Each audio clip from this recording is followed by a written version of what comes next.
All right. Welcome, everybody. Small group, but that gives us all a few more minutes per person to talk today. Yeah, we are here as this is our first workshop around DeepFunding reputation. Felix and I got this proposal, and yeah, we have set up 4 workshops in the next 2 weeks.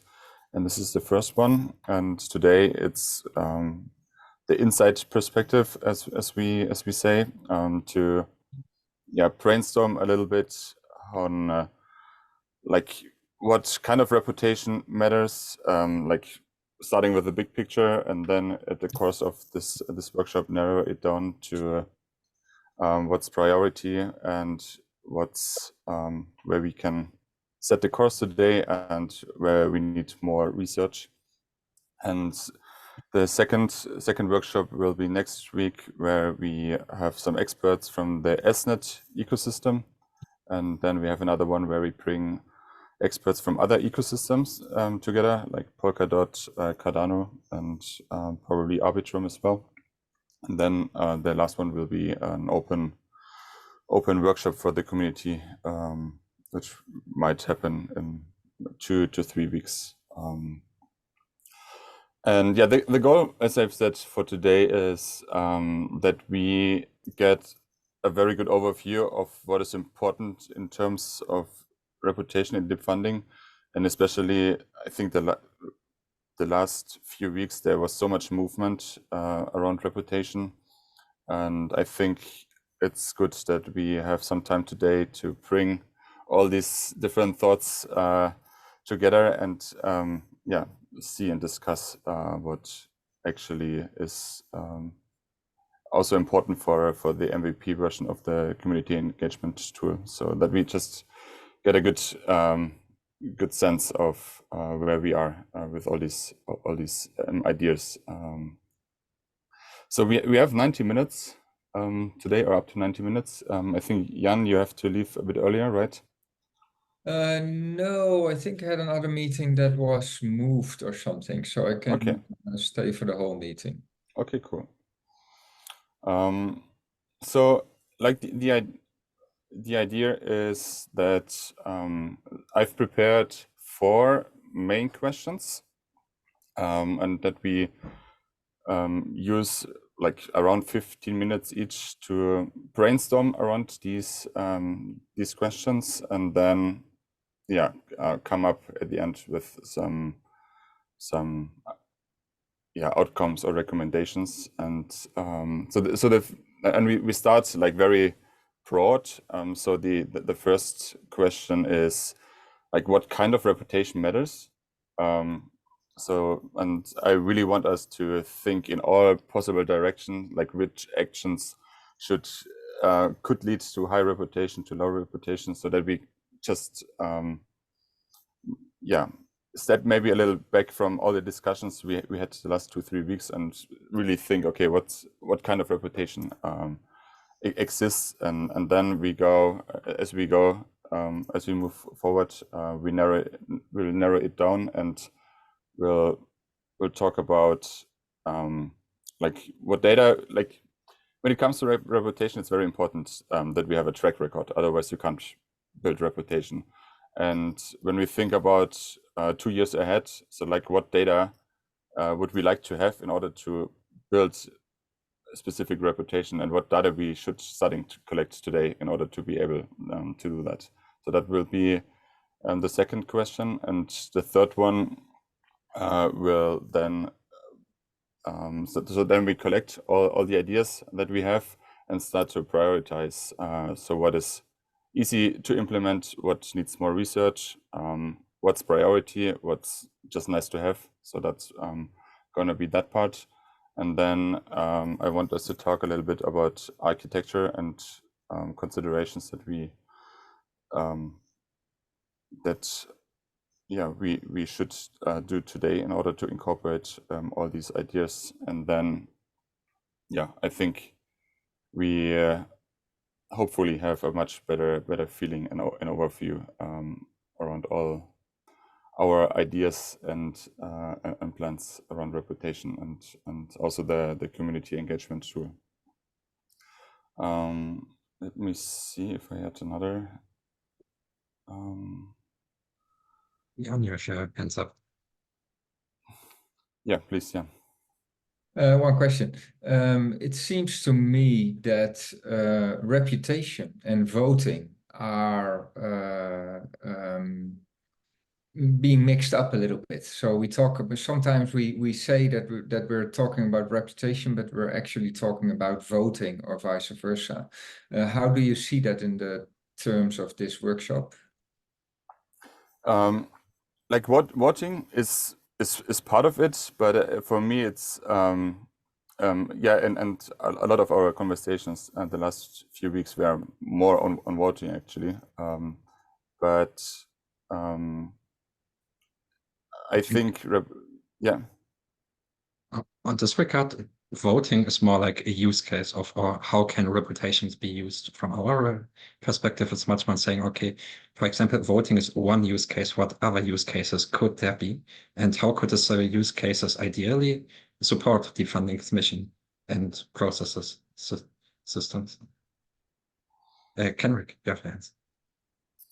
Yeah, another way you can think about it is different types of voting systems have different vulnerabilities to reputation. So you can think about reputation as a risk. And so, for instance, like one of the premises in blockchain is that you can arrive at consensus even if there are people who are seeking to be malicious. And so you want to part of it indeed is a separate project, but you can think of one of the requirements of a voting system is to reduce your risk of you reduce the vulnerability to reputation risk. So to the extent that the voting system is designed that even if people have bad reputations and seek to do bad things, they don't actually have the ability to hurt the community outcomes, and that's a positive feature. Yeah, I think Jan, it will become more clear when we start now. Like we have prepared a Miro board with some guiding questions, and I actually maybe Felix, you can share the link. I will just screen share the Miro board so you don't have to be active, but we try to capture the conversation there and try to visualize what's happening on the vocal part here. I'm gonna share it. 1 second.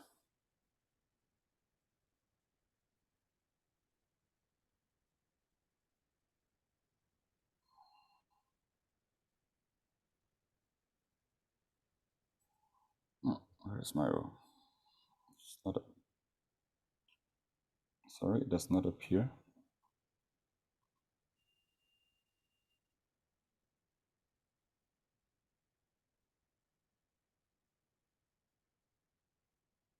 Yeah, reflecting on that question, I think for me, just thinking about it, it will probably be very hard to isolate the two discussions, whether we're talking, we could make we could determine in this session to just talk about reputation and not about voting.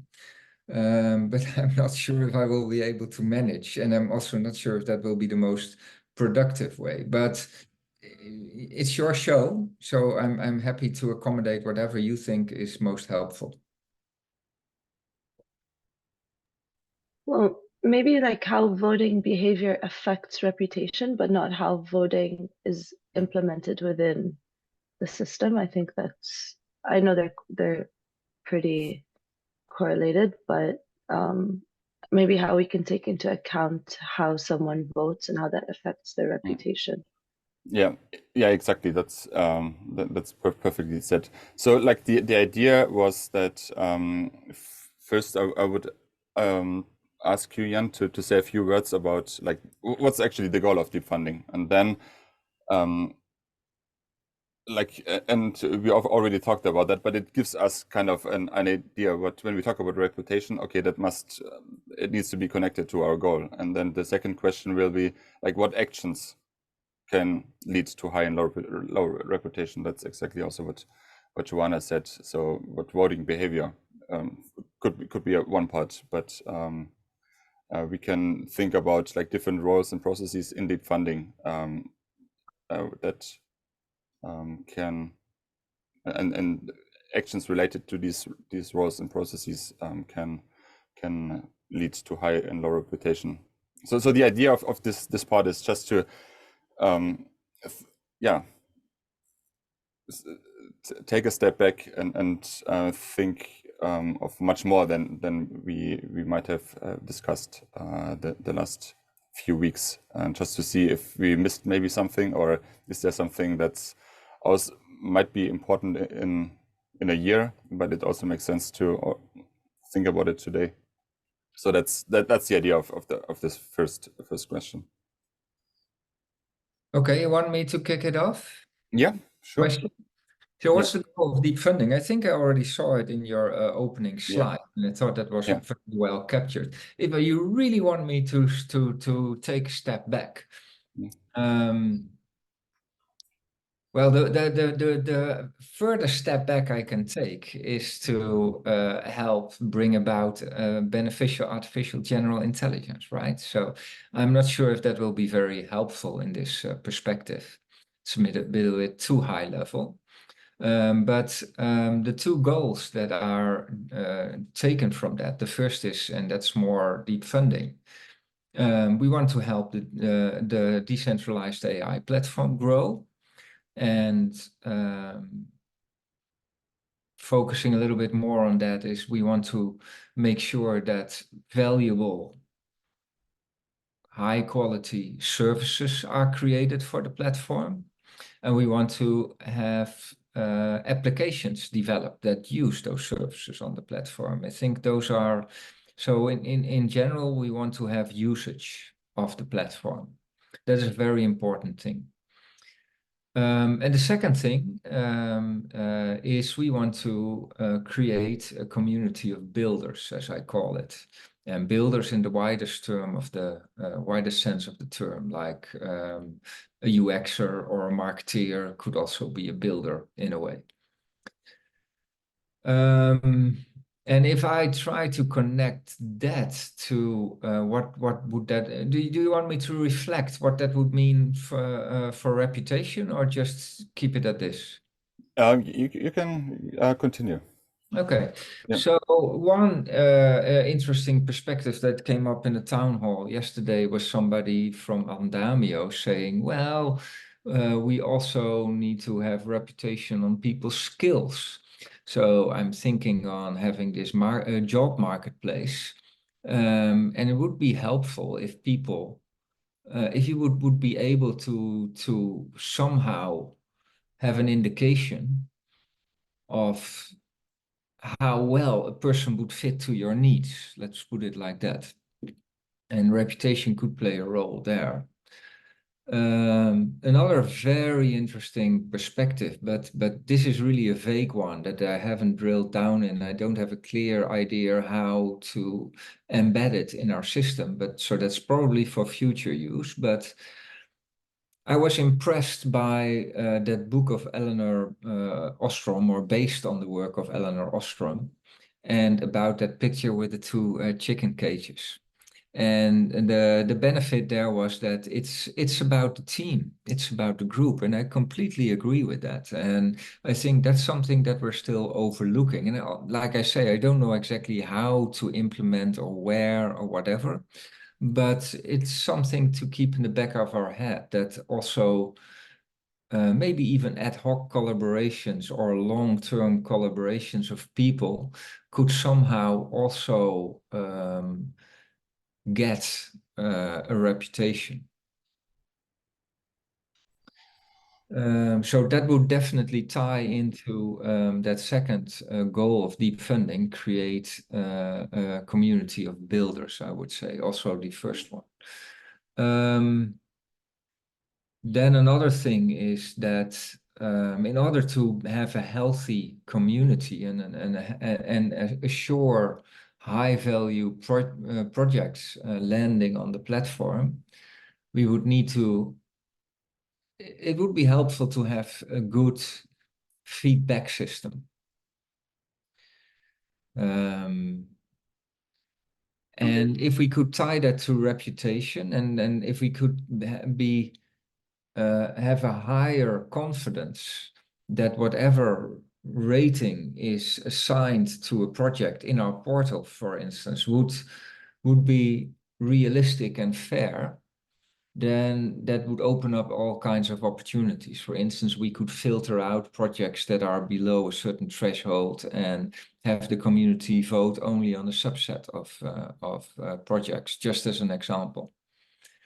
Or we could do it more organically, and any community member can just focus on the top 10 of projects in the platform. But yeah, we would need to have a pretty high confidence that whatever reviews and ratings are created would be dependable.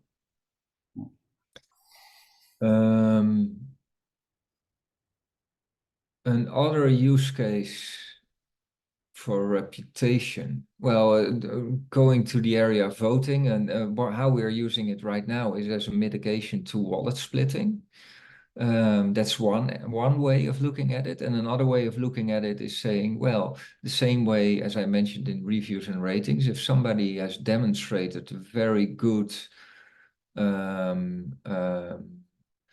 how do you call it, assessment qualities, then maybe that should also be reflected in their voting weight, so that person's vote has a higher weight than other people. So not just for mitigation of wallet splitting, but also genuinely saying that it's not just tokens that matter or a number of people, but also some kind of expertise, whatever that expertise might be.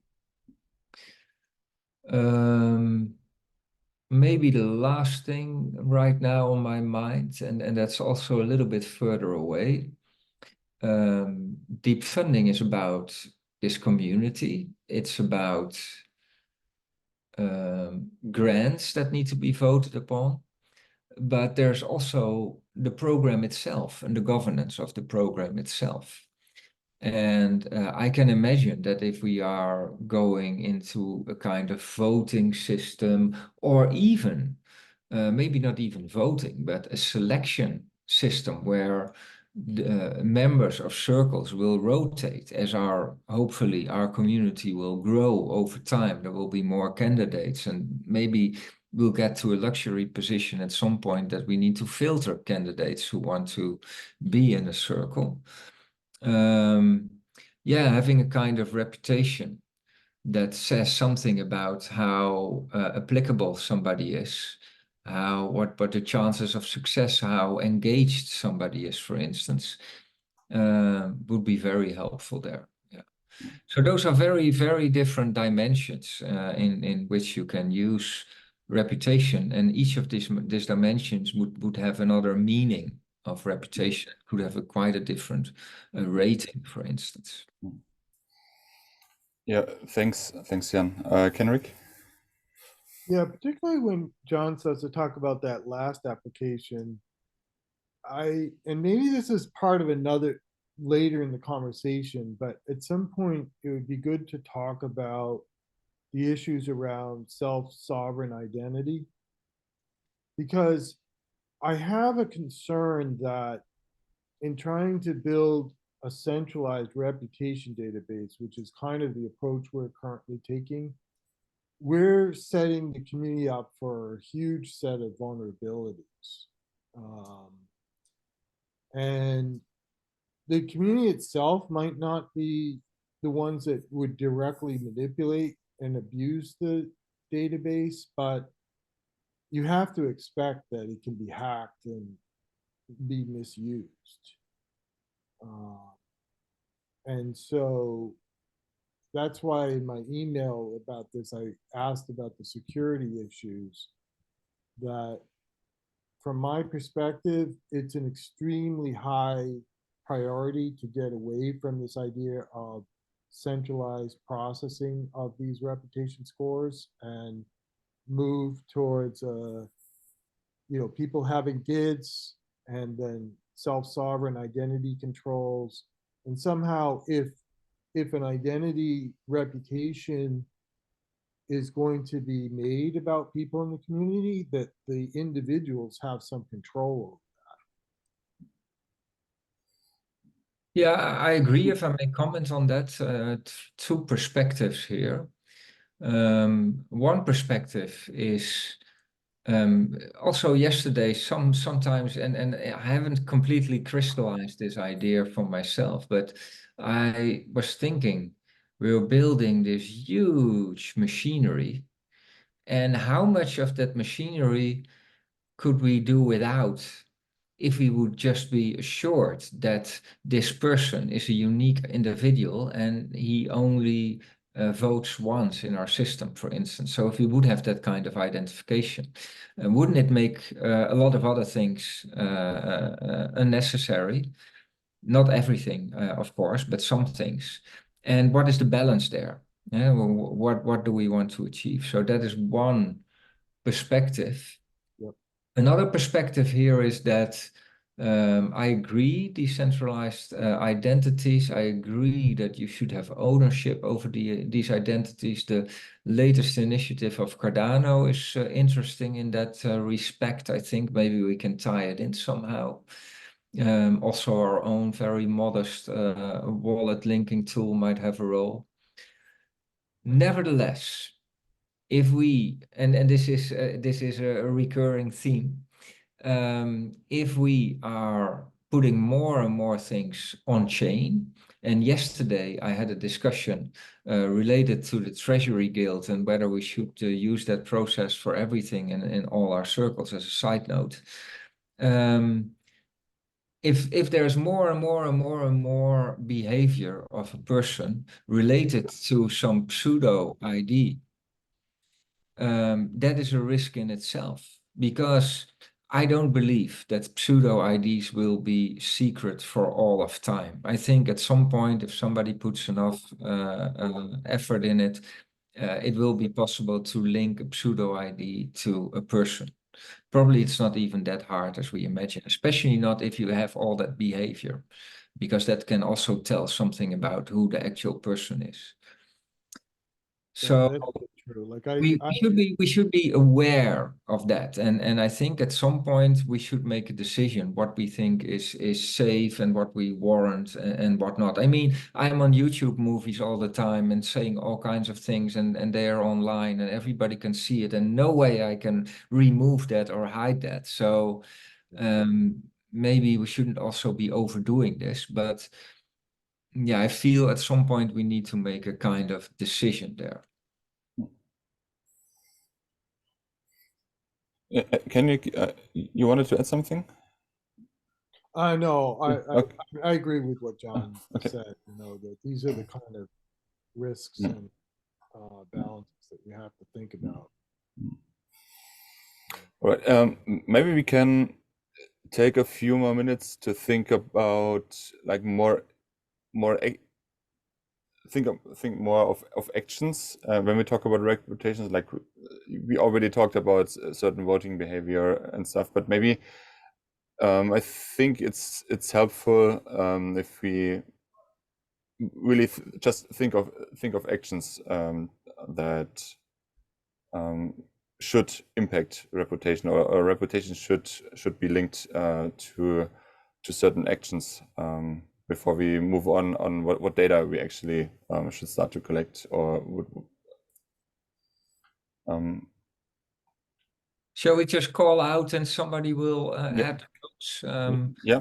So we already have voting. So one action that comes to mind right now is visibility of actions on the platform. So it's a two-way street. Your activity will feed into your reputation, but potentially your reputation will also influence the visibility of your remarks. So it could be surfacing quicker if you have a high reputation. So that's one thing. Another action would be selecting people for certain roles, whether it's somebody in a team that wants to add a team member, or me as DeepFunding staff wanting to have somebody, or a circle themselves wanting to have a new member for their circle. When I think about like roles, for example, proposer, so I guess when I achieve my milestones or complete my proposal, then that's should impact my reputation as well. Or when we think about the reviewing process, so that process might change over time as well. So if I, for example, review a proposal and say, okay, this is very promising, and it turns out that it fails, so that probably should lead to a lower reputation in regarding to reviewing. But when I, for example, say, okay, this proposal, I think it's highly likely that it's going to be impactful, and it turns out it is impactful, then that could also impact my reputation for selecting which proposals should. I would like to add here that this shouldn't just be reflected to the person that submitted the proposal, but to all team members. And our new platform facilitates that, in the sense that every team member is linked as an individual to a project. And this ties also into that group reputation already, potentially. I'm not sure if we take this into account, or if we can, but it's something that would lead to probably like decreasing your reputation is if you were caught splitting your wallet or doing any of those types of actions.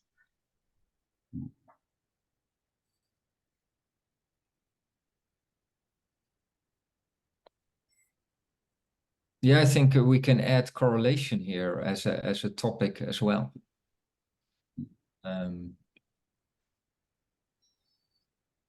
I think we should value very individualistic voices relatively higher than voices that are highly correlated to each other. I mean, it has a nice touch to it, apart from identifying gaming behavior, etc. Also in my mind, I see this one person saying, well, everybody's saying we are all unique individuals, and then there's one person saying I'm not.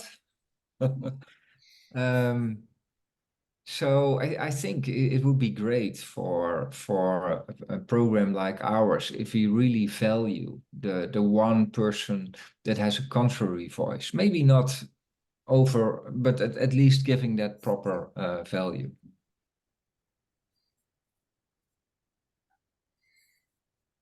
It is something like I call this role contributor, but it's like someone that facilitates things around the community, or that, I don't know, someone that comments on a proposal and that leads to a better proposal, for example.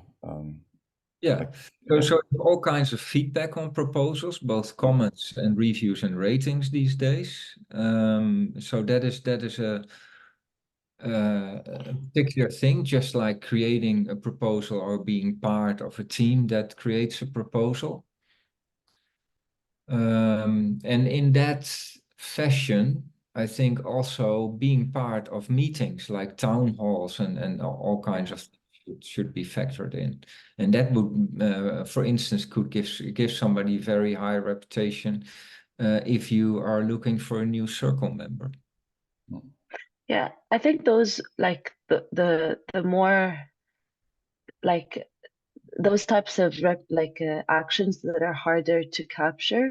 And I'll say this from my own experience. For example, I might not be very active in contributing on the portal or like doing those actions, but I'm very present in meetings or contribute in research or things like that, which I think would be harder to capture, but also very important. So it might be worthwhile to think of how we can differentiate the two and maybe try to capture those types of actions, not just even participation, but type of participation. I mean, some of the chats in Mattermost are very insightful. Not all of them, but I know they're like a more closed loop, very in-depth discussions. Maybe the people participating there, like those types of distinctions. But yeah, when it comes down to it, it's difficult to capture these types of actions. I have two others inspired by you, Joanna. The first is, and I think this is very relevant one, reputation for awarded team members, and not just because which projects they participate in, but also other things they are or are not doing.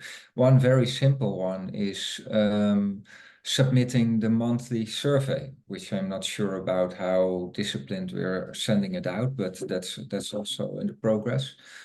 But another one is, for instance, be participating in peer reviews or doing other things, being in meetings, presenting your work, all that kind of thing. I think actually that is pretty important metric. Yeah.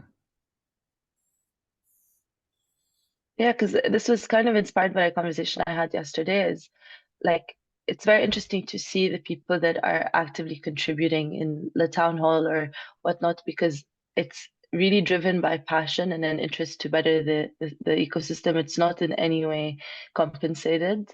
And I think that's very important to capture, because before it starts to become like a certain like of money or whatever is incentivizing this, then it's going to be very hard to differentiate why people are doing certain things.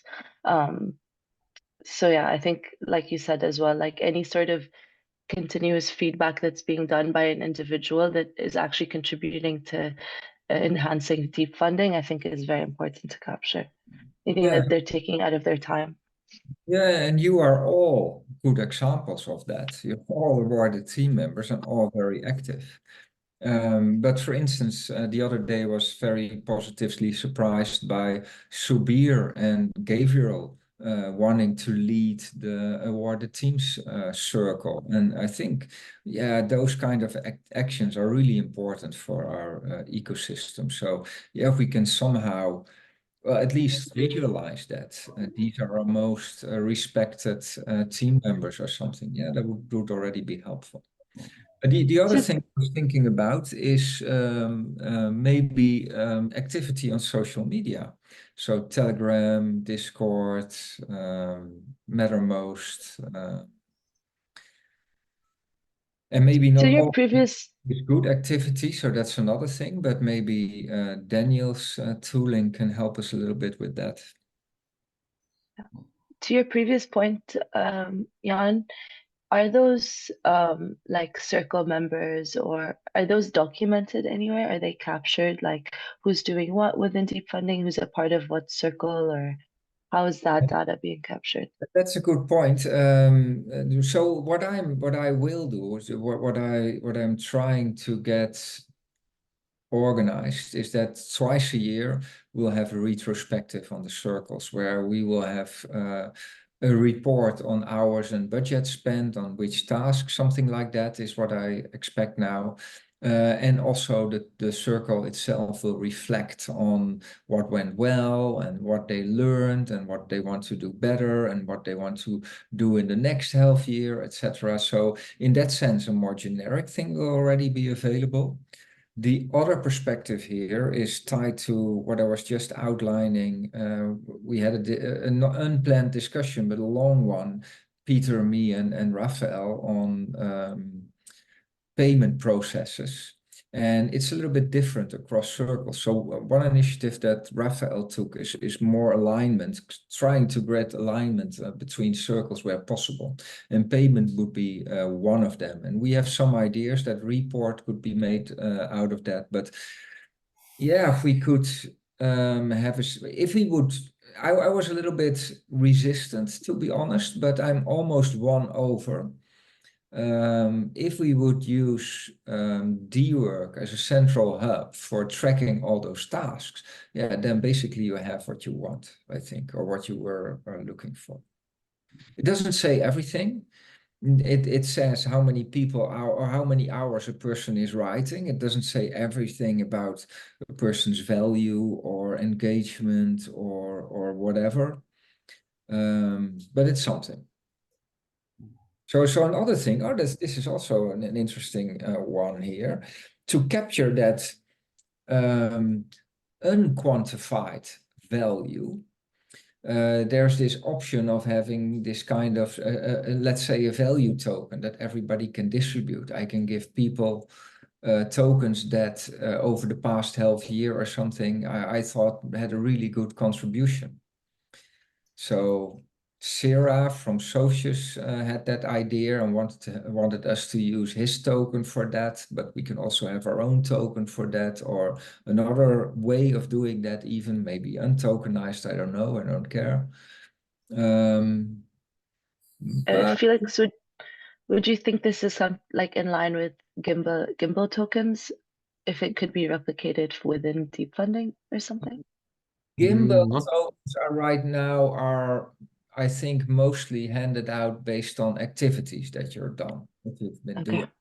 And we could use the same token, maybe, but I would be interested in having a token that you will give to people as a kind of kudos, as I really appreciate what this person did. Maybe somebody only puts in 2 hours, but he does something brilliant, or he or she has a very high influence, positive, on the community or whatever, by their just by their presentation, for instance, which would never be accounted for in hours or whatever. Yeah, we had an ideation project very similar around this type of topic. The one question that comes to mind right away is the distribution. Like, is it that I could give it to that person, or is it the DeepFunding team? Like, who would be the one that's distributing that value token? Because I mean, there's something that could be beneficial here, like peer endorsements somehow, but then does everyone that come into DeepFunding have 100 tokens that they can distribute, or we have to think about the mechanics there? Yeah, something like that, or we could hand out 100 tokens to everybody that whatever is in our community somehow, or was in a meeting or whatever we put there, and let them distribute it or not. But it should work in a sense that only the tokens that you receive from others would count for your reputation. So holding on to them would not give you any benefit. Yeah, and of course that can be gamed as well. We can discuss, hey, I'll give you mine and you give me yours, but yeah, it's one other signal. Kenrick has his hands up. Yeah, I like the way this is going in terms of an important issue, because I think that reputation is a kind of currency itself. Even if you step away from the cryptocurrency world that we're living in and the possibility of putting tokens on it, just in terms of the way human interaction is, there is a kind of exchange of value in the way we build reputation. And like, for instance, John is saying, like, patting each other on the back is sort of a way of sharing reputation. But it has very different properties than a fungible currency. And I don't know if anyone's looked at it this way, but I would bet there's some literature on sort of reputation as a currency and what the properties of reputation are. Because the other dynamic, again, sort of, if we can get away from sort of the central repository and the central calculation, a better way would be that you have some kind of did, right? And then everyone in the community can contribute to your reputation by somehow, giving you points on things that you accomplish. But so then it's a much more of a decentralized exchange of rewarding reputation to people.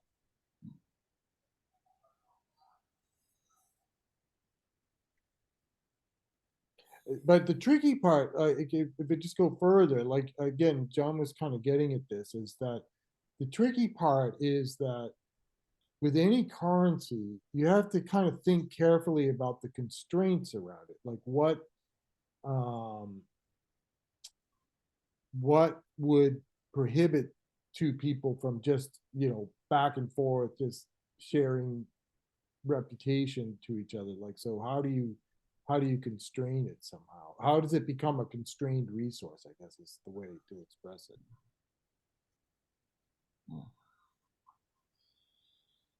It's a very tough one, actually.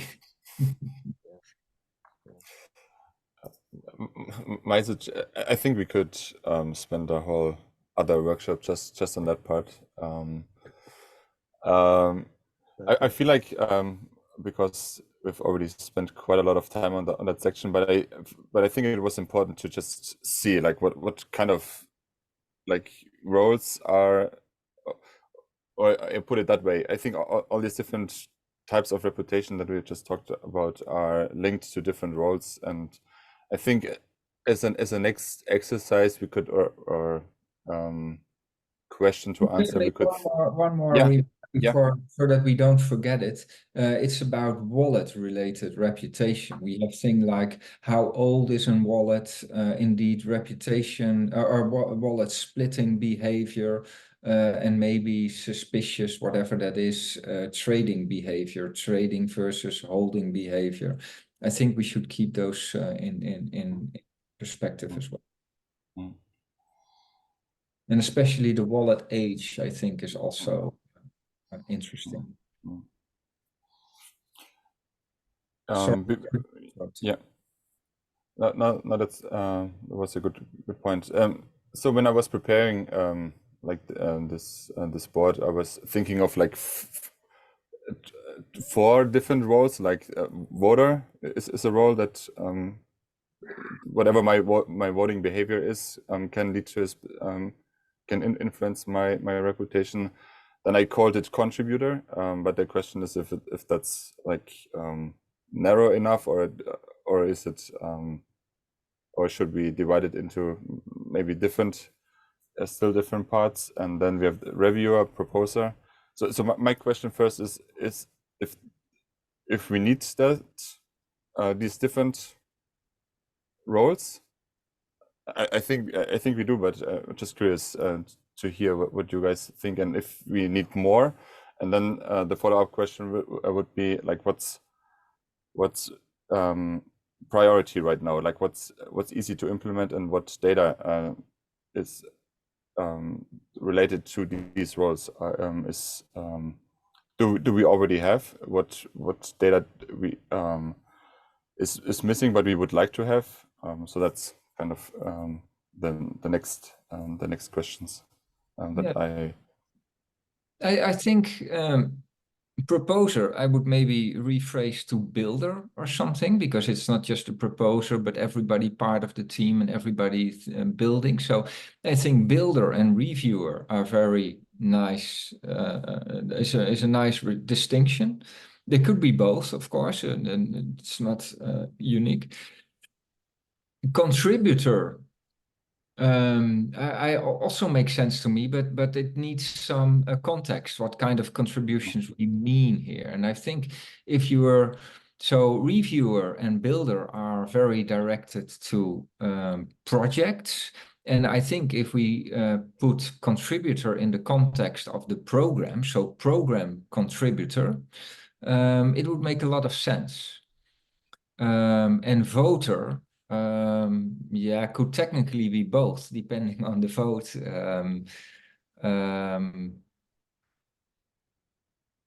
But we can. I think the most common use case for voting is indeed on projects, and maybe that is. It makes sense to group them like that. Yeah. And I think that would indeed is not a bad distinction like this. Any other comments on that? In terms of data, I think we would, right now with what we have, we can capture a little bit, obviously, of the voting behavior from the voting portal. And then contributions in terms of like reactions on proposals. So comments, likes, emotion reaction, emoji reactions, things like that. This is what I think we have in our hands right now. What we might need to capture obviously is the other stuff that we're talking about. So maybe through Daniel's tool, like engagement on different social media, participation in town halls, like those different types of participation metrics. I don't think we have a way of capturing that just yet. Yeah. Yeah, social media activity can be both based on governance, but can also be related to projects, right? So not that straightforward, but yeah, I think we have in our current proof of concept, we have, well, the confusion here is that we call it a contribution community, engagement, yeah. So that's the third term, another term, fifth term.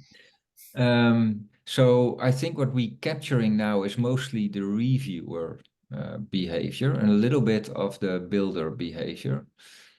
So we can use that. I think we're not doing well on the contributor part, the program contributor, maybe you should call it something like that. Yeah. Or funding contributor, whatever. And I think I didn't give it too much thought yet, but I think it will be increasingly important because we are now on this road of decentralization and setting up all these circles and this organization. And I hope we will also be able to grow the community, get new faces in. And then having this program contributor score or rating, yeah, could be very helpful. And voter, yeah, we can tie that to wallet behavior, and that's something we have conceptualized, but we don't have in for real in practice yet. Maybe maybe a subset of contributors are like ambassadors. So all the different little things that happen within deep funding.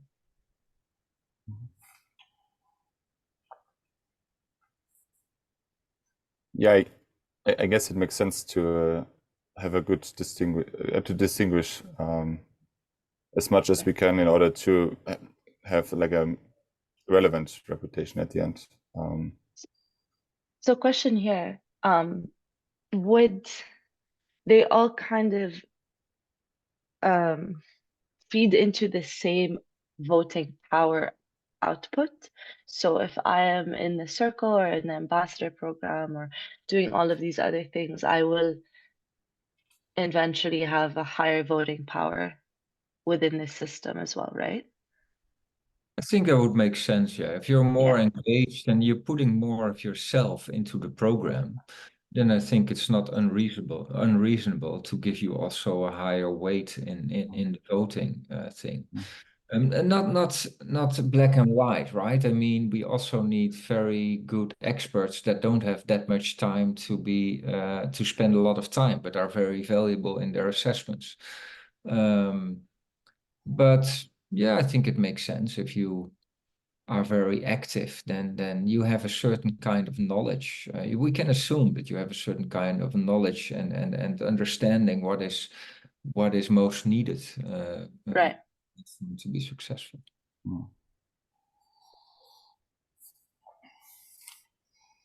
Is there any data that we don't have, but it would be good to have? Data. Except like the social media part that we talked about. Yeah, wallet behavior, Wallet social media,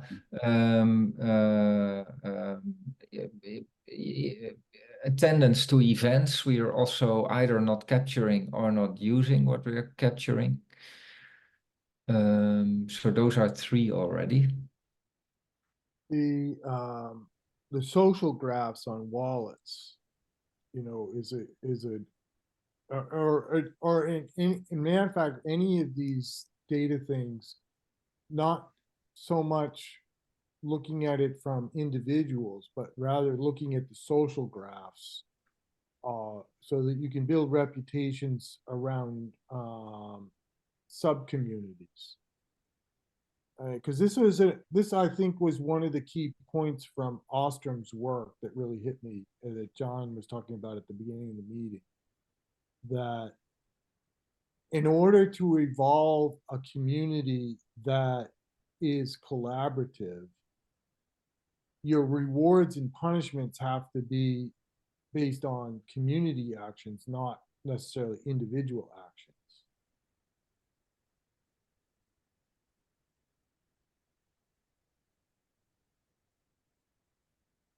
It goes back to that story you told in one of the other meetings, John, about selection for groups of chickens rather than individual chickens. You know, that you evolve, you want to evolve good group behavior, not good individual behavior.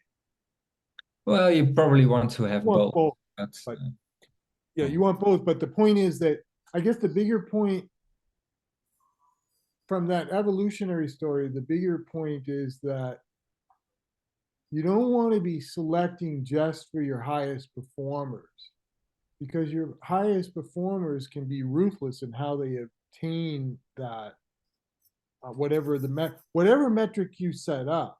There's always the possibility that someone will be ruthless in maximizing that metric. Yeah. For their own personal advantage, but actually to the disadvantage of the community. Yeah. One question that sorry.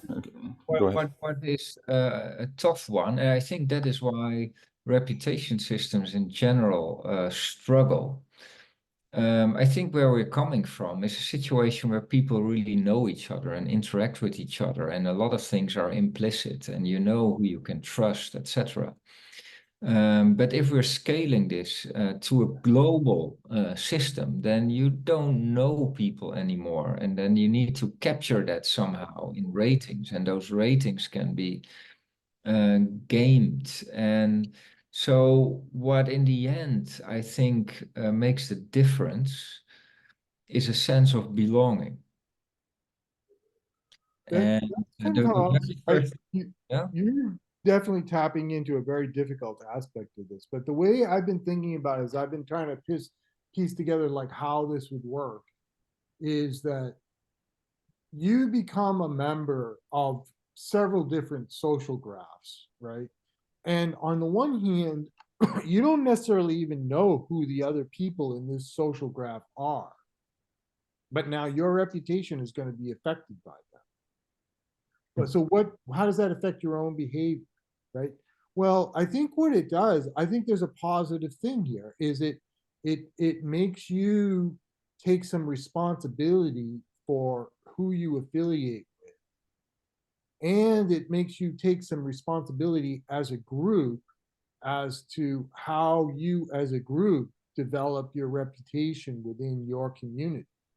So that, you know, because, and yeah, I like would say this is not the Western way of thinking about things. Like, this is a very kind of Eastern way of thinking about things in a sense, is that, you know, because in the Western societies, we've built up this whole like hundreds of years of philosophy around individual rights. But I was struck in reading some of these anthropology books about how other communities have kind of built good behavior in their communities, and one of the things that really resonates is that it's like a group of people that end up being responsible for bad behavior rather than the individual. And that the positive side of that is that the group then also takes responsibility for somehow putting constraints on what each other's behavior is. I really like this way of thinking. I think this is extremely interesting. And the way I could try and phrase it is, when it comes to bad behavior, people are often hiding in groups, in group behavior, because there's one in a big group, so they're not visible and they can still join in. But if somehow, as you say, Kenrick, we could make people conscious of the fact that they are related and tied to certain groups with certain behaviors, and that would actually make that behavior of that group reflect on them. So that's kind of the opposite as what would happen now in a big crowd. That could be a very interesting line of thought. Exactly. Yeah, And I think what you're saying, it makes the control of the reputation also decentralized, right? Because now, rather than some centralized body having to take some action against an individual, rather it's your subculture that is together responsible for building a reputation together, rather than the individual being kind of isolated from the group and some central body being responsible for deciding what the punishment or reward is. In a way, this is a next step, almost a next layer on potentially on weighted liquid rank, because weighted liquid rank does that already. It means who you're associated, what you're doing, etc. But my feeling is that if we could find a way to implement this properly, it would be more organic than that, and more subtle, maybe. well, maybe something like you're already connected to your team members that you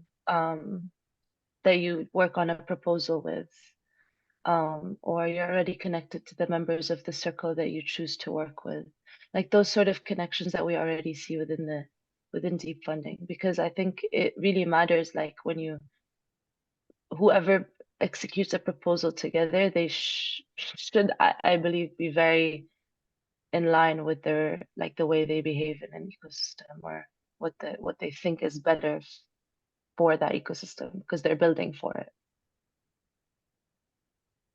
Yeah, very, very, very interesting direction that we're looking more to connections with other people and groups, and see how we can make reputation flow in that way, because it will include human behavior and it will include actual human relations and not just actions that you're doing.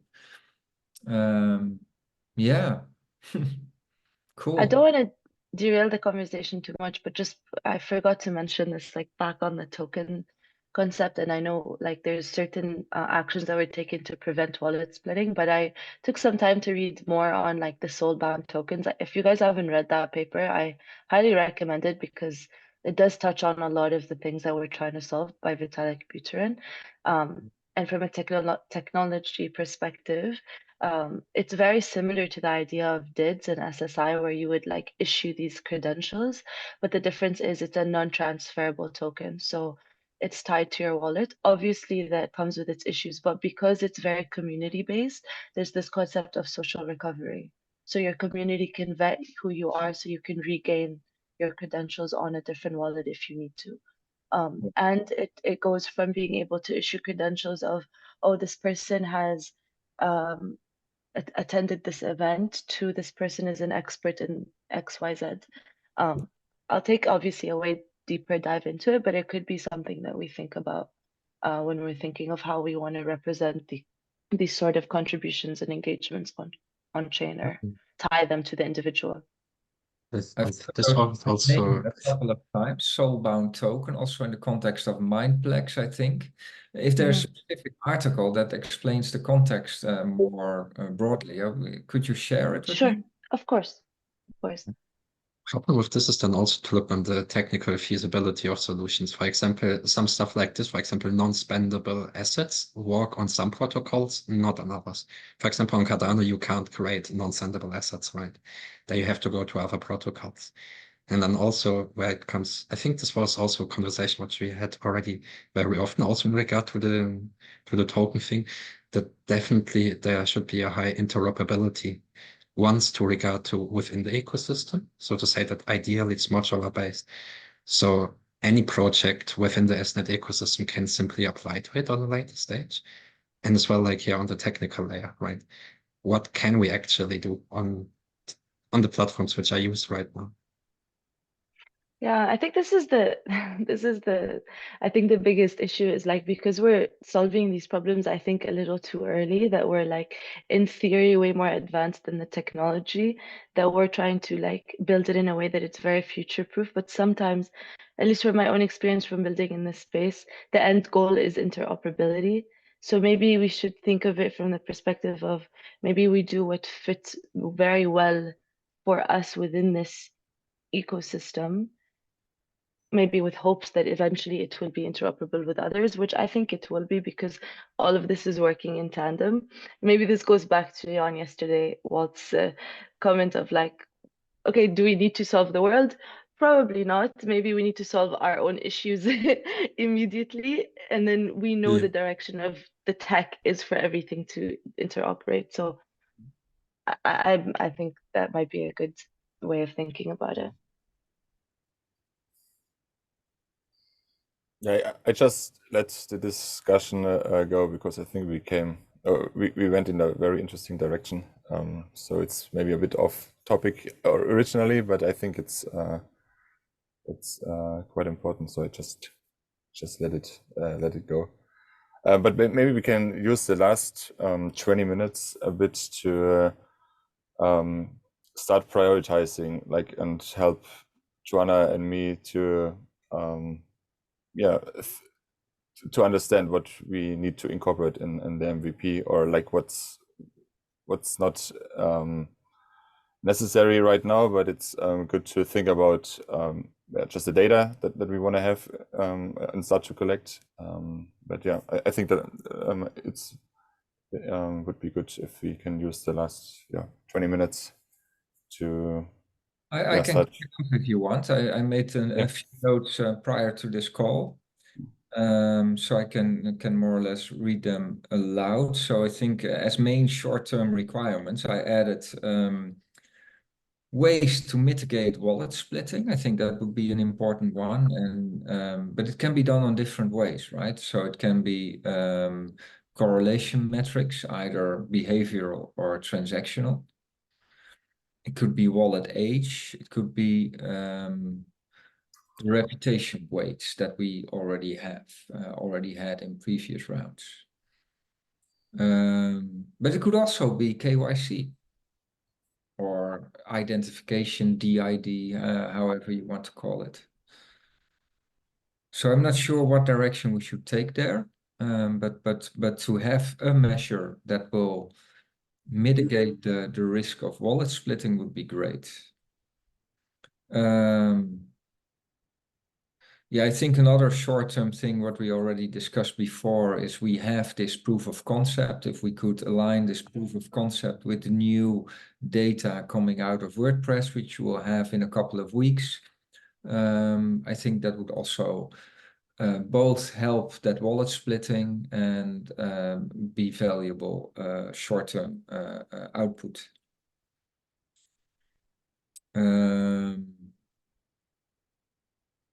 I had a third thing, which is more related to voting. And I defined it here as design a way to implement strength of conviction, because we're talking about it in a conceptual way, but we haven't really gone deeper into how exactly we want to do that. And if you want to use actual payments or give somebody some tokens in a literal or non-literal sense, and how the UX of that will be, if we can make people understand the significance of it and the working of it, that's very important actually. And the discussion that I shortly had yesterday with Kenrick, and how does this strength of conviction in the terms of you have 100 tokens that you can divide over projects relate to the graded voting that we have today, which is give a 1 till 10 for every project. And one, but I already mentioned that was my last point, but I mentioned that in the context of the first one is determine the benefit of identification versus other measures. So yeah, I think these are quite concrete things. But what I didn't have here, what is now surfacing in this call, is this whole social graph that Kenrick put on the table. So I think at the very least we should do some research there and do some thinking about what would be a meaningful way to integrate that. And in a sense, I think Robert Haas already did something there in the terms of what he called centricity. And maybe that was already very similar to this social graph. So maybe we can revisit that or put some value to that in some way. Yeah, I think that's true. And also, this is part of Andre Villela's expertise in simulating how communities make decisions. It comes down to, agent-based modeling of how communities are interconnected with each other. Yeah. By the way, Kenrick, I noticed you also applied for the simulation tool. Yeah. I answered. We hope to get you whitelisted so you can. The question that I have for myself, I'll be very honest about it, as usual. Is it the right thing to do to have the same team that is building the framework for reputation also be the team that does the simulation? I can see some efficiency benefits there, but I can also see some other kind of benefits in having two different teams with very different perspectives as a kind of adversary tactic almost. Yeah. Yeah, I understand what you mean. That's worth thinking about.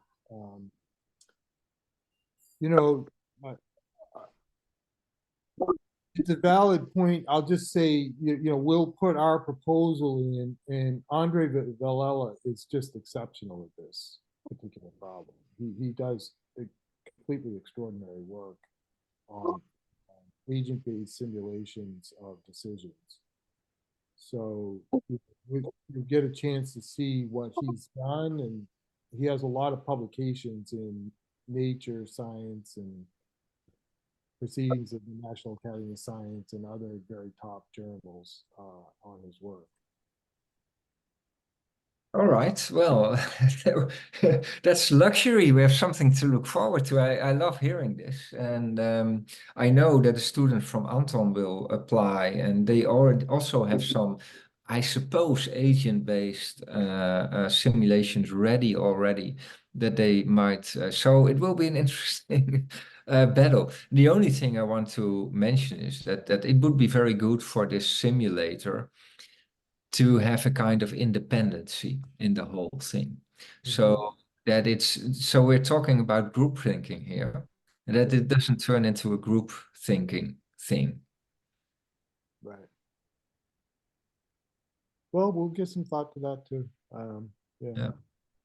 Maybe there's a But like I say, it's luxury, and to have somebody, Andre, I don't know him, but from this reference that you're giving, it sounds absolutely amazing. So yeah, wonderful to have somebody like that also joining our investigations here. Actually, Andre's the one who actually first put us on to quadratic voting. Our very first project in these communities was on diversifying the voting within the Catalyst program, and it was Andre who did the research. All right. Might be interesting to get him into touch with Anton and his team. Yeah. Maybe they can work together on some of these things somehow. All right, there was a little bit of a digression, but still.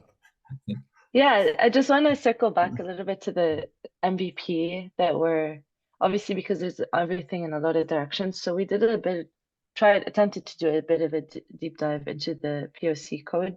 Fortunately, it was way more complicated than we hoped. So my suggestion is we will implement the MVP as is in the RFP. I think we've kind of decided on that before, but just maybe on its independently, so it'll have its own. And obviously, we have to think about this a little more, but its own database from the voting portal, and then because what we're envisioning with this architecture is a microservice architecture where the calculation layer is its own either microservice or it's a set of microservices, and those are primarily just to do the calculations, but then the inputs, each one would be its own service as well. So now that the voting portal is its own input, in a sense, its data would have to be synthesized by itself. Then similar with the portal data and let's say the wallet link, I still have to kind of think about this. I was hoping we could have some time to discuss this with other people that might be more knowledgeable from an architecture perspective, but maybe we can take it back a little bit, and if there's time in another workshop, Dom, or maybe we can have another ad hoc call with someone that has some architecture experiences, we can plan that first and see how with the MVP we can get it started in line with this overarching architecture. Yeah, I was hoping to have Ojo on the call as well, so we could talk a bit more about that, but I think we just take it into other conversation, also when with my backend developer, so we can. Yeah, that would be great. Yeah, and then we can see also what we like, how we incorporate the POC code, or if it's yeah, I don't know. That was a question for Jan as well. Did you look into the code of the POC? No, I'm not a developer at all, so it wouldn't help you a lot if I looked into the code. Yeah, was just curious about it, like because on first, like I took some time last week, and it seemed quite complex for what it actually is doing. So yeah, John and I were thinking of like, does it really make sense to, like, it seemed No, you don't have to apologize if you want to throw it away, basically. I mean, I'm open for options. I like more and more this idea of this flexible system with indeed microservice and maybe a knowledge graph or a social graph, and this layer of calculation and output, especially because we're having so many discussions that the flexibility of such a platform would be extremely important. So I'm fully bought into that. Because right now, like with the POC, the calculation is done within the same system. So if we were to expand it like originally we planned to, we would have expanded that same database and just the calculation package. But that wouldn't be enough to input everything else that we wanted. So maybe it just makes sense to split everything from now. And then if we're having already a wallet reputation input or whatever, then everything will just seamlessly feed into each other. Okay. I'm talking like it's simple, but in my head it makes sense. So I even can take this further than this. So in DeepFunding round 4, which is not too far away, I don't think we'll have a completely new voting portal, for instance, with strength of conviction. So we need to work towards that, but I don't expect that will be happening in DeepFunding round 4 yet. So maybe DeepFunding round 4 will even be a kind of intermediary thing, and the way we do it and way we vote. So we can think about what is minimum requirement. In worst case scenario, if you guys would tell me, listen, Jan, we have no other option. We really need to go back to one token, one vote in DeepFunding round 4, and you're able to explain that to the rest of the community. I would even say, okay, yeah, new start, we'll start fresh and build from there on. So I'm not all too hung up on those things. Also, to be very honest, the the reputation ratings did work. They worked better in DeepFunding round 3 than DeepFunding round 4, but they were far from perfect. Maybe also because we didn't, the whole wallet linking thing wasn't ideal. Maybe when we have that better integrated in WordPerfect, that might also be an improvement. But we need to have a proper a percentage of people having a reputation before that mitigation actually works properly. I think there was one very clear case in last round, DeepFunding round 3, that did clear wallet splitting, and we almost rewarded him. And it was on the 3rd or 4th calculation, because there were some issues in the calculation, etc., that we finally saw, not purposefully, but saw that when we had all the calculations right, that this team was not rewarded anymore, which actually it would also have been good if he would have been rewarded, because then we could have made an example out of this. See, this is what happened if we don't do whatever, maybe identification or something. Yeah. But yeah. Kenrick. Well, we'll have to think more carefully about everything you just said and take that into account. But my first thought is to stick with the square root weighting of the wallets, since we've made that commitment. And then we'll have to talk with Dominik and Joanna in terms of what basic kind of reputation system can be in place for DeepFund 4, whether that's even possible or not, to provide some protection. But I actually do strongly recommend not doing the ranking from 1 to 10 until it's implemented properly. You know, as I've kind of been emphasizing, in my mind, that was just a kind of a bug in the implementation of quadratic voting. And, you know, the priority should just be fixing the bug. And then we can go from there with a more robust system. So how would you see voting happening then in the next round, if it's not 1 to 10? Well, what I'd say is what Catalyst is doing right now might be an option, which is you have an option of either just being supportive of the proposal or you abstain. There are difficulties that come in. If you don't have constraints, then downvoting does create some problems. So if you just have, I think what they're using is yes and abstain, and then we can check on the details of that. But I do think, unless there's really a security problem, like there's just we have nothing in place, I strongly recommend that we still have the square root weighting of the wallets. I think that's kind of yeah, I mentioned it as a worst case scenario. So for instance, for this test round, we don't have any measures. I'm not measuring reputation or whatever. We will just do it with quadratic voting with no mitigation whatsoever, and just hope that it will be okay. And I'm not telling too many people about it to avoid any issues, but you can take advantage from that. And I'm not going to. Yeah, I think we should also have that quadratic balance in there. I think that makes sense, but we can also just take the risk of wallet splitting. But it would be good if we would have some. I think that's the most important thing. If we would have some way to identify wallet splitting and can make very obvious cases, can remove them. And regarding the and we could do that maybe just by looking at transactions and the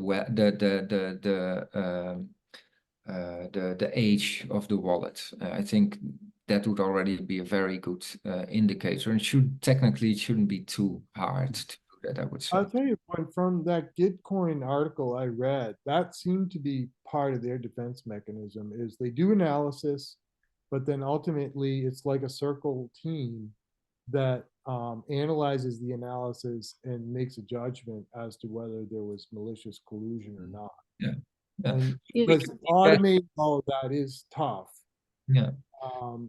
But if But if you kind of do the analysis, as long as you're transparent about it with the community, then it seems to me that it's reasonable to do a manual analysis, whether there was any problems, and a manual adjustment with some kind of decentralized decision about it. And particularly for a test round, or with the understanding that this is just kind of incremental steps towards a more automated system. Yeah. Oh, yeah. So I think that that is also an important observation. In the last round, we had manual assessments on rewards, and I think having a manual assessment that is supported by algorithmic or mathematical analysis also makes a lot of sense. So that's what we did, and Rojo did in the second instance. They did do some algorithmic comparison of reviews that people gave, and then had a way of having people give their opinion. And I suppose it wasn't perfect yet, but that's a very good road forwards, I would say. So for wallet splitting, if we can have a 90% confidence based on algorithm that somebody is indeed in using unwanted, undesired wallet splitting, and then we can have a manual review on that to take out the sharp edges here and there, that would be wonderful. Regarding grade voting, 1 to 10, I think we should keep it in until we have a better system, until we have that conviction strength. That would be a good moment. Otherwise, we're changing it now and then changing it the next time. I'd rather change it one time from this to a next methodology. And what we could also do there, what could be worthwhile, is look at the results from DeepFunding round 3. And imagine that everything above a 6 or a 7 is a yes, and everything below that is an abstain. And then see what would the results have been with those metrics, and see if we would like them, or if it would have any impact at all. Yeah, maybe that can be a separate conversation, and it'd be helpful to have either a mathematician or a computer scientist from SingularityNET as part of it. The reason I say it, because I don't, I don't want to be argumentative.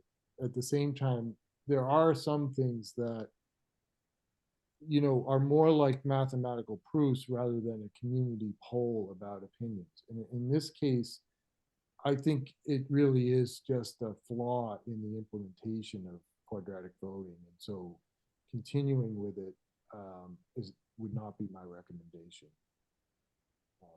But it'd be good to have some, as I said, someone either with a mathematical or computer science framework as part of the conversation. Yeah, so we need good arguments. So what I wouldn't like from a user experience perspective, so let alone functionality and how it actually works, is that we have had 3 rounds with 1 to 10. Then DeepFunding round 4 will just be yes or abstain. And then running DeepFunding round 5, we're introducing something else, yes and abstain, but strength of conviction. I think then we're making 2 jumps, and I'd rather make 1 jump and then explain once to the community how we are changing it and what, instead of having this middle step. And until now, I think the graded voting doesn't turn out that bad. To be honest, it was also Ben at the very first who opted for that. So if we want to move away in that, I would like to give him some arguments. Great to have. Not because Ben is sacred to me or whatever. I'm happy to go my own way in a lot of things. But I would like to present them some arguments why we are doing away with it without having something else in place. So if you can convince me that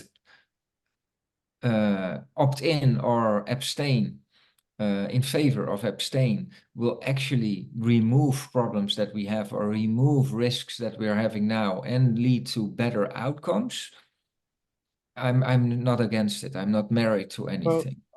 I'll do a second thing too, is I'll have a conversation with Dominik and Joanna, whether in our current work, just implementing the quadratic scale on the conviction maybe isn't even too hard.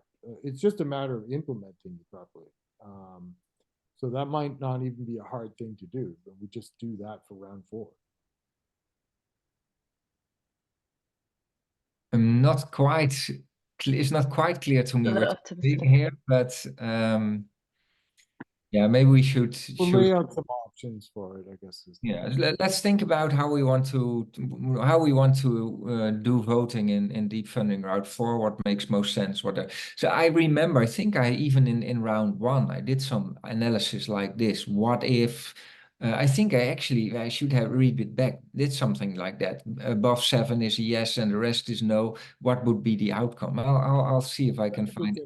Of course, it's just round 1 with not that many contributors, etc., and voters.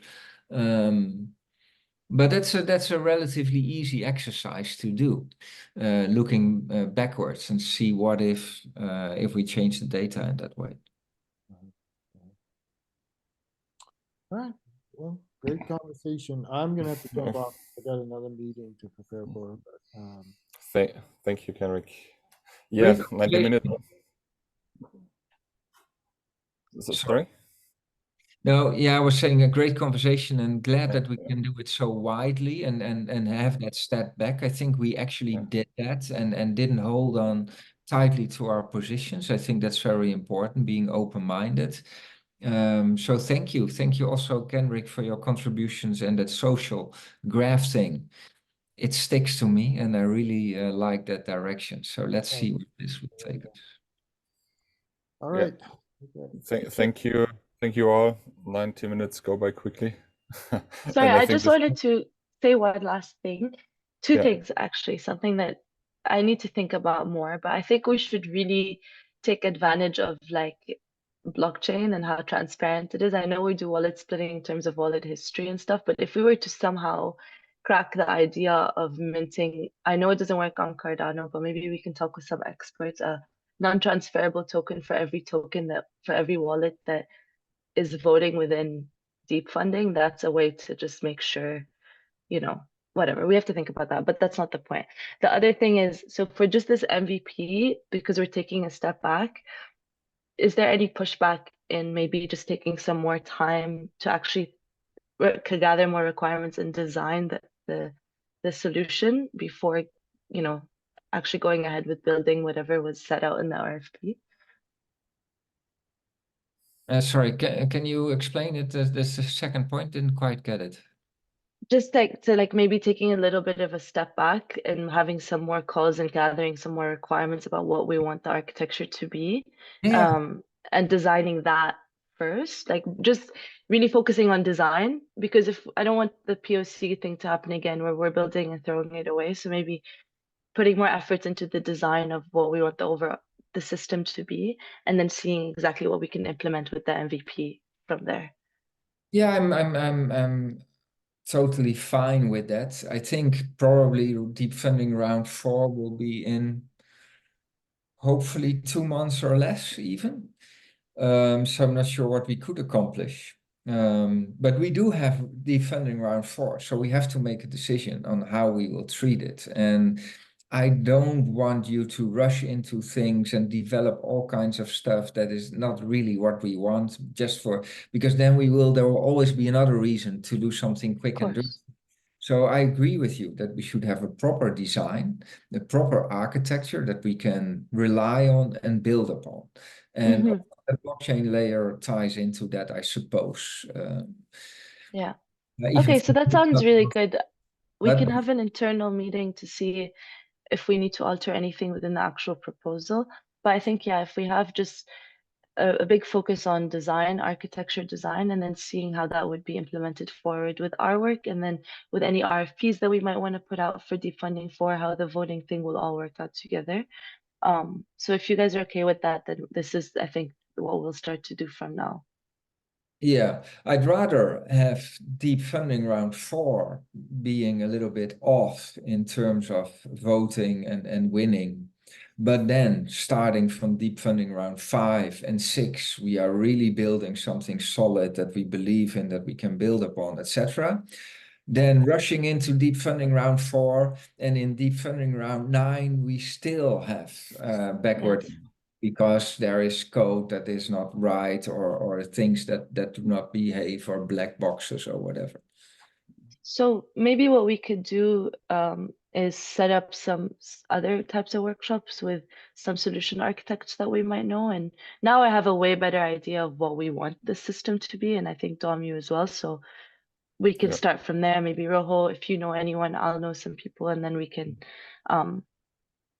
start from there, have the big design, and then break it down that way. I think that makes the most sense. Yeah, I agree. Like this conversation was really helpful to, kind of grab the big picture and see also that, and also just because I've seen the code from the POC, it doesn't make sense to rush and then have the same situation again after DeepFunding round 4. That it's not really, we can't really build what you actually want to build. So, No, then don't do it. Don't use it. I have a lot of respect for Robert, and what he created was useful. Maybe we can still use it as a standalone thing for one round, just to get us through that. But then in the meantime, build something new. That is a normal way of it's totally unexpected. In hindsight, like, we did build exactly what we needed to build for that time that we built the POC. Even though we had like a good idea of what the future of it was very high level, so we couldn't really future proof that proof of concept just yet from an architecture perspective. So now that we have that, I think it's a good starting point to think of the bigger picture actually implemented. All right. And I guess there is some code that we can reuse, or like can, with small adjustments, can reuse. So that, but yeah, I think it makes sense to start with a white sheet of paper and think about design and architecture with all this stuff that we've now discussed and that we know, to start building something that can last a bit longer. Cool. Yeah, they're totally on board there. Maybe some people of the R&D guild can help us with some new microservices. Even without an RFP, we will find a way to finance that if needed. Absolutely. So do that wallet history and transaction thing, for instance. Great. Well, anything else, or? I guess. Fascinating topic, and it remains that way. And yeah, I suddenly see myself as this dot in between a lot of other dots. And if I don't do anything else, but other people do things, that it somehow reflects my reputation. And I think that's on one hand very weird, but on the other hand very cool. No, yeah, and it's actually proven. Like, I know I keep referring to this paper, but they did this stochastic model on like the reputation in a community and how they affect each other, and they implemented the social factor where, like, any person I bring in, this is just one example, but any person I bring in, their behavior is automatically reflected on my reputation. Yeah. So then they did a big study, and then the end result was everyone now in the system is working at an equilibrium that's good for the system. Like, it's the most optimal way, because everyone started, it's like, okay, I'm not going to bring in someone that I know is going to negatively affect me, and then they're not going to bring in someone. So like, it's just this like positive reciprocity mechanism kind of. Utopia, here we come. All right. Yeah, Awesome. very interesting. And I can imagine we will do that. We'll find weaknesses, but then we can mix and merge different systems, like a very old-fashioned rating mechanism with the social graph, give some weights and get something else out of that. So wonderful. Wonderful. Perfect. Thank you, guys. Thanks a lot. Pleasure. Thanks for organizing this, guys. Great that you're using this grant this well, and really happy with this. Felix, you've been uncommonly quiet, and we haven't talked for a while, actually. You're becoming a bit of a stranger lately. But yeah, chapeau for this. Thank you. Thank you. And see you guys next week. See you later. Bye-bye. Bye. Bye.